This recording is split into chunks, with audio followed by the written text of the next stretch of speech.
Crônicas do Amanhecer. Por Feijão Centro Espírita Allan Kardec. Balneário Gaivota, 9 de fevereiro de 2019. Jorge R. Martin explica a razão de matar personagens em Game of Thrones. Quem assiste à série Game of Thrones muito provavelmente já se chocou com alguma das inúmeras mortes 1243 segundo o levantamento do jornal The Washington Post que aconteceram durante os episódios das 7 temporadas até agora.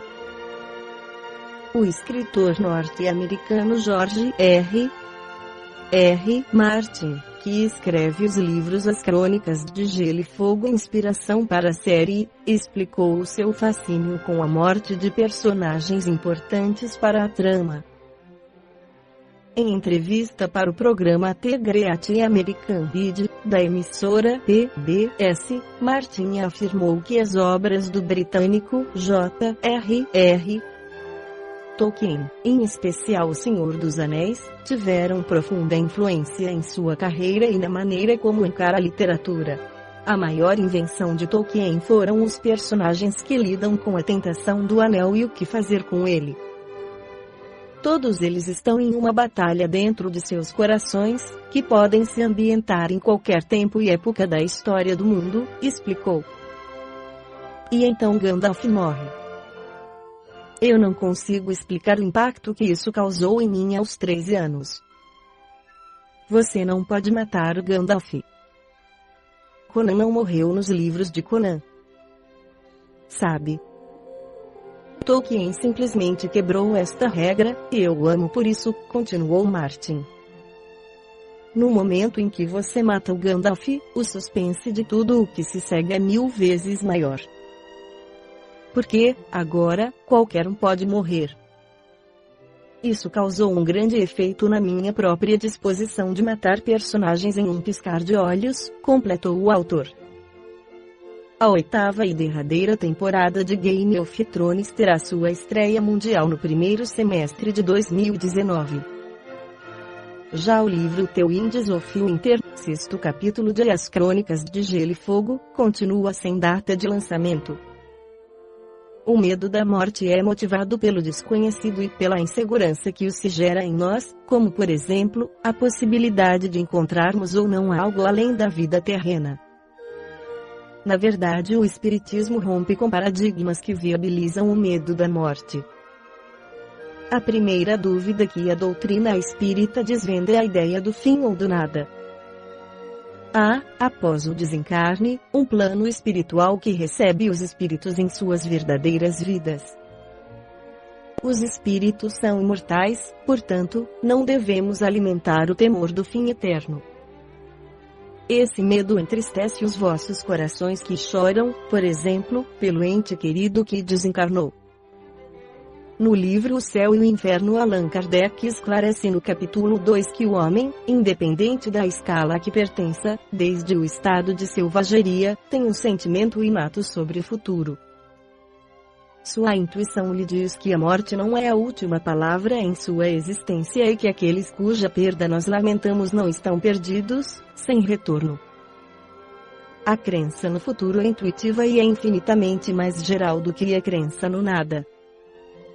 Como explicar então que, entre aqueles que acreditam na imortalidade da alma, se encontre tanto apego às coisas terrenas e um medo tão grande da morte? O medo da morte é um efeito da sabedoria da providência e uma consequência comum a todos os seres vivos. É necessário, enquanto o homem não esteja suficientemente esclarecido sobre as condições da vida futura, como um contrapeso ao exercício contínuo e progressivo de aperfeiçoamento que sem esse freio levaria a deixar, prematuramente, a vida terrestre e a negligenciar o trabalho aqui no planeta, que deve servir a seu próprio progresso. É por isso que, entre os povos primitivos, o futuro era apenas uma vaga intuição, mais tarde uma simples esperança e, enfim, uma certeza, mas ainda contrabalançada por um secreto apego à vida corporal.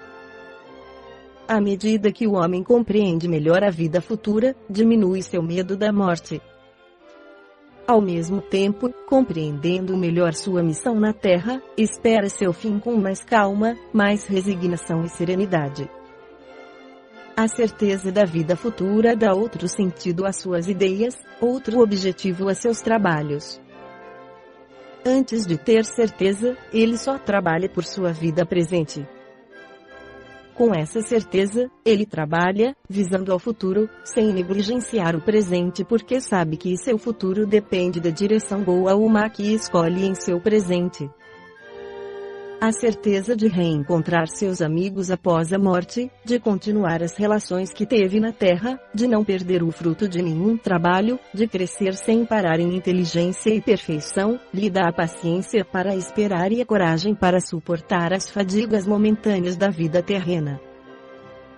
A solidariedade que ele vê se estabelecer entre os vivos e os mortos lhe faz compreender aquela que deve existir na Terra.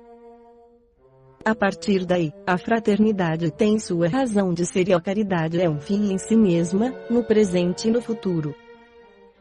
Para se livrar do medo da morte, é preciso conseguir encará-la como é realmente, isto é, pelo pensamento, penetrar no mundo espiritual e assim compreendê-lo o mais exatamente possível. Isso dará ao espírito encarnado certo desenvolvimento e certa aptidão para se separar da matéria. Para aqueles que não estão suficientemente adiantados, a vida material tem mais importância que a espiritual. O homem que se apega às aparências só vê a vida do corpo, enquanto a vida real está em alma. Por esse ponto de vista, se o corpo morre, tudo está perdido e ele se desespera. Se, em vez de se concentrar na aparência, ele se colocar diante da real fonte de vida, a alma, que a tudo sobrevive, se preocupará menos com o corpo, fonte de tantas misérias e dor. Mas, para essa postura, é preciso uma força que o espírito só adquire com o amadurecimento. O medo da morte vem, então, da falta de conhecimento sobre a vida futura, mas é um sinal da necessidade de viver e do receio de que a destruição do corpo seja o fim de tudo. Esse medo é provocado pelo secreto desejo da sobrevivência da alma, ainda que velado pela incerteza. O medo diminui, à medida que a certeza se forma, e desaparece, quando a certeza se completa. Esta foi a crônica do amanhecer de 9 de fevereiro de 2019, por Feijão Centro Espírita Allan Kardec.